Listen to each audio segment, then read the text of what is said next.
చిత్తశుద్ధితో ఏ పని సంకల్పించినా ఖచ్చితంగా సత్ఫలితాలే వస్తాయి. కొత్త ఆలోచన విధానాలతో ముందడుగు వేస్తే విజయం వెతుక్కుంటూ వస్తుంది. మనం చేసే పనిలో చిత్తశుద్ధి, ఆలోచనలో స్పష్టత, నవ్యత, బాధ్యత, జవాబుదారీతనం ఉంటే వెన్ను తట్టేందుకు అనుభవజ్ఞులు ముందుకు వస్తారు.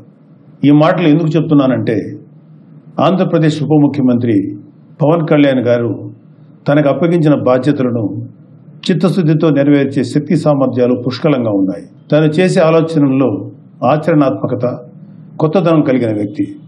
అన్నిటికీ మించి తనకు వచ్చిన బాధ్యతను హోదాకి, దర్పానికి చిహ్నాలుగా భావించరు. జవాబుదారీతనంతో నిర్వర్తిస్తారు.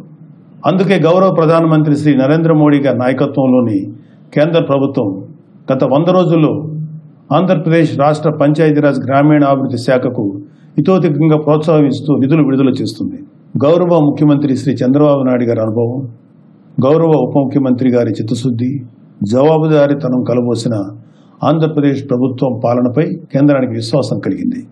ఈ రాష్ట్ర అధికార పీఠం నుంచి ప్రజలచే నెట్టివేయబడిన జగన్ రెడ్డి అధికారంలో ఉన్నప్పుడు కేంద్రం ఇచ్చిన వేల కోట్ల నిధులు మాయం చేశారు. ఆ నిధులు ఏం చేశారో తాడేపల్లి ప్యాలెస్ టు బెంగళూరు బంగ్లాకు టూర్స్ వేస్తున్న వ్యక్తికే తెలియాలి. అందుకే గత ఆర్థిక సంవత్సరంలో కేంద్రం ఆంధ్రప్రదేశ్ పంచాయతీరాజ్ శాఖకి తగినన్ని నిధులు 15వ ఆర్థిక సంఘం నిధులు ఇవ్వలేదు. పాలకులు మారారు. శ్రీ పవన్ కళ్యాణ్ గారు పంచాయతీరాజ్ గ్రామీణాభివృద్ధి శాఖల బాధ్యతలు చేపట్టారు. ప్రతి విభాగంపై అవగాహన పెంచుకున్నారు. నిధులు తీసుకురావటమే కాదు, ఏ విధంగా ఎంత జవాబుదారీతనంతో ఎంత ప్రజా ప్రయోజనకరంగా ఖర్చు చేస్తామో చెప్పాలని సంకల్పించుకున్నారు. అందుకు అనుగుణంగా తన శాఖలోని అధికారులను, ఉద్యోగులను సన్నద్ధం చేసుకున్నారు. కాబట్టి ఉపాధి హామీ పథకానికి ఈ ఆర్థిక సంవత్సరంలో 4,500 కోట్ల నిధులు మంజూరు చేసింది. ఉపాధి హామీ పని దినాలు పెంచింది.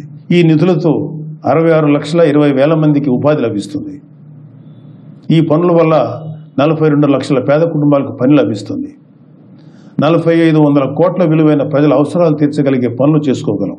ఈ నిధులను అన్ని గ్రామాలకు కేటాయించి పనులు మొదలు పెట్టించారు శ్రీ పవన్ కళ్యాణ్ గారు. ఆ పనులు కూడా ఎక్కడో ఆఫీస్ గదులు కూర్చొని నిర్ణయించడం కాదు, ప్రజలే తమ గ్రామానికి ఏ పనులు చేయించుకోవాలో నిర్ణయించుకోవాలి. అందుకు గ్రామ సభ వేదిక కావాలని సంకల్పించారు. రాష్ట్రంలో 13,326 పంచాయతీల్లో ఒకే రోజు గ్రామ సభలు నిర్వహించేలా ప్రణాళిక రూపొందించి అమలు చేసి విజయవంతం చేశారు. గ్రామ సభ ద్వారా తీసుకున్న నిర్ణయాలకు ఒక పవిత్రత వస్తుంది. ఆ నిర్ణయానికి తిరుగుండదు.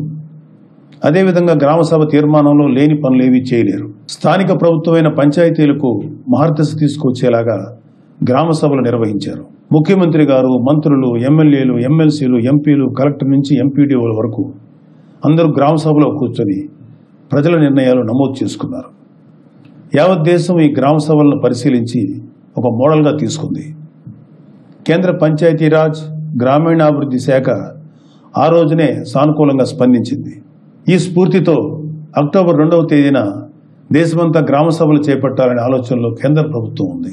ఆంధ్రప్రదేశ్లో నిర్వహించిన గ్రామ సభలు ప్రపంచ రికార్డు సృష్టించాయి. రికార్డు పత్రాన్ని వరల్డ్ రికార్డ్స్ యూనియన్ ప్రతినిధి నుంచి ఇటీవలే శ్రీ పవన్ కళ్యాణ్ గారు స్వీకరించారు. ఉపాధి హామీ నిధులే కాదు, 15వ ఆర్థిక సంఘం నుంచి కూడా నిధులు సాధించారు. వెళ్లిపోయిన వైసీపీ వాళ్ల మీద నమ్మకం లేక కేంద్రం నిధులు ఇవ్వలేదు. పవన్ కళ్యాణ్ గారు కేంద్రంతో మాట్లాడి 1987 కోట్ల రూపాయల నిధుల్ని కొద్ది రోజుల కిందటే మంజూరు చేయించారు. ఉపాధి హామీ నిధులు 4,500 కోట్లు కావచ్చు, ఆర్థిక సంఘం నుంచి సుమారు 987 కోట్లు కావచ్చు, కేంద్రం నుంచి సాధించింది ఆంధ్రప్రదేశ్ పంచాయతీరాజ్ శాఖ. అది పాలన చేపట్టిన 100 రోజుల్లోపు. 100 రోజుల్లోపు నిధులు సాధించడమే కాదు, వాటి వినియోగానికి ప్రణాళికలు రూపొందించి అమలు చేయడం విశేషం. అది ఒక నాయకుడి చిత్తశుద్ధి, జవాబుదారీతనం తాలూకు ఫలితం. ఖచ్చితంగా ఆంధ్రప్రదేశ్లోని పల్లె పల్లెలకు మంచి రోజులు వచ్చాయి.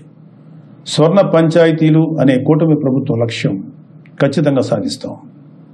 నమస్తే.